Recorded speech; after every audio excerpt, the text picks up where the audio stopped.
Hi అండి, welcome to my homemade recipe YouTube channel అండి. ఈరోజు ఎగ్ మ్యాక్రోనీ చేద్దాం. ఎలా చేస్తున్నానో చూపిస్తానండి. ఇది పిల్లలకి బ్రేక్ఫాస్ట్గా, పెద్దలకి అందరికీ బాగుంటుందండి. ఫస్ట్గా బాండీ స్టవ్ వెలిగించుకుని బాండీ పెట్టుకుని దాంట్లో తగినంత వాటర్ పోసుకోవడం. దీనికి కొలత అంటూ ఏమి లేదండి, సుమారుగా వేసుకోవడమేనండి. ఈ నీళ్ళల్లో నేను మ్యాక్రోనీ ఉడకపెడుతున్నానండి.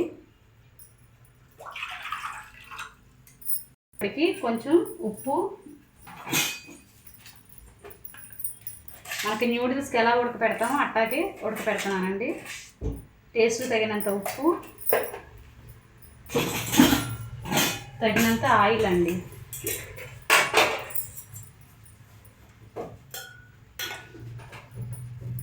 ఆయిల్ వల్ల మ్యాక్రోనీ పొడి పొడిగా వస్తుందండి, శుద్ధలాగా రాదు, చక్క విడివిడిగా వస్తుందండి.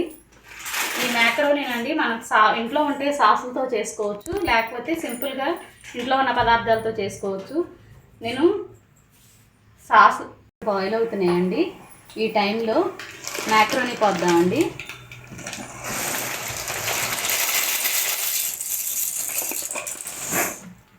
మనకి ఎంత క్వాంటిటీ కావాలో అంత మ్యాక్రోనీ పోసుకోవచ్చు అండి.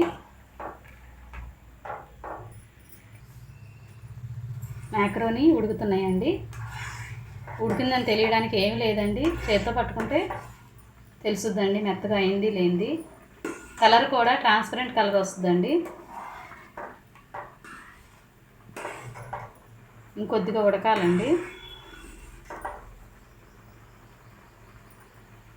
కొంచెం పెద్దవి అవుతాయండి ఉడికితే ఇవి.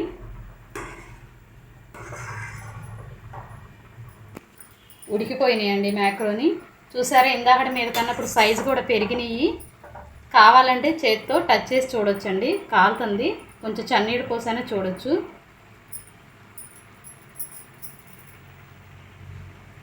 ఉడికిందండి. ఇది వంపేసుకుందామండి స్ట్రైనర్లో. వంచేస్తున్నానండి. వాటర్ అంతా వంపేసిందో చూపిస్తాను.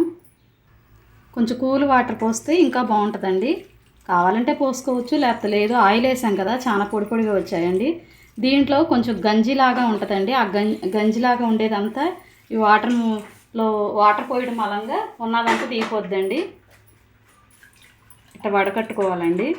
ఇదిగోండి, అలా తెల్లగా గంజిలాగా వస్తుందండి. ఇప్పుడు దీన్ని మనం ఎలా ఫ్రై చేయాలో చూద్దామండి. ఆయిల్ పోస్తున్నానండి, తగినంత ఆయిల్ పోసుకోవచ్చు. ఆయిల్ పోసానండి. ఫస్ట్గా ఎగ్స్ కొట్టేసుకోవాలండి.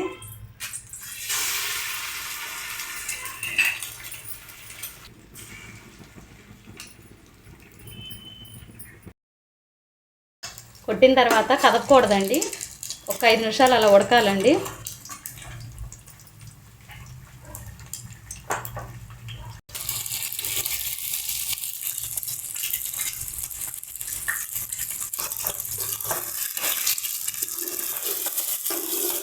ఇట్లా కొన్న తర్వాత తిప్పి కొంచెం ముక్కలుగా బాగా బాగుంటుందండి. మరి ఫస్టే కలిపేస్తే బాగోదండి.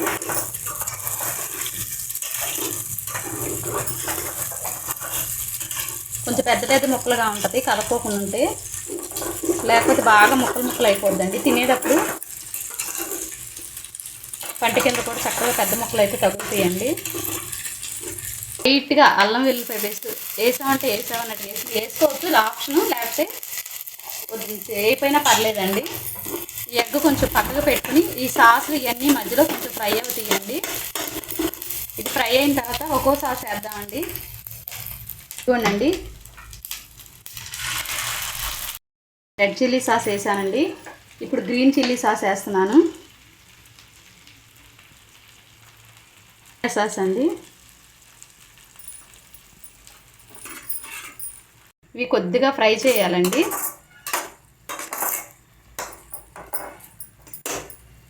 తగినంత సాల్ట్ కూడా వేసుకుందామండి. ఇందాకడ మనం మ్యాక్రోనీలో వేసామండి, దాన్ని తగ్గట్టుగా వేస్తున్నాను. సాసులు తగ్గట్టుగా వేస్తున్నాను.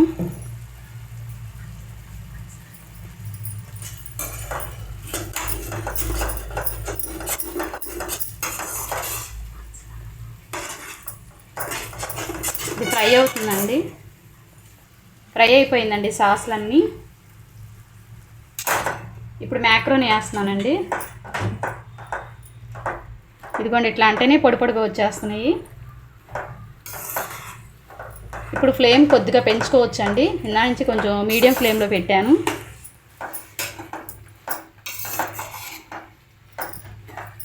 ఉల్లిపాయలు కొంచెం క్రంచీగా ఉంటే తింటాకి ఇష్టపడతారు కదండి, అందుకని ఉల్లిపాయలు, ఉల్లి కాడలు, కొత్తిమీర వేస్తానండి లాస్ట్గా.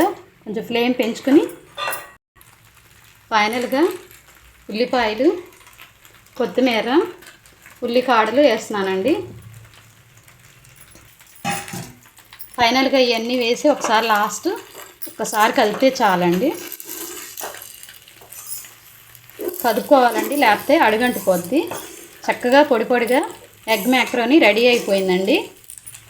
అందరికీ నచ్చింది అనుకుంటున్నాను. చూశారు కదా, వేరే ప్లేట్లో తీసుకున్నామండి. మన బ్రేక్ఫాస్ట్ కింద కానీ, సాయంత్రం పూట పిల్లలు ఈవినింగ్ స్కూల్ నుంచి వచ్చిన తర్వాత కానీ ఇది పెట్టొచ్చండి. చాలా ఇష్టంగా తింటారు. బయట ఫుడ్ కన్నా ఇంట్లో చేసుకున్న ఫుడ్ బెటర్ కదండి, అందుకని చెప్తున్నాను. అయితే లైక్ చేయండి, షేర్ చేయండి, సబ్స్క్రైబ్ చేయండి. ఏదన్నా డౌట్స్ ఉంటే కామెంట్స్ రూపంలో పెట్టండి. Thank you for watching.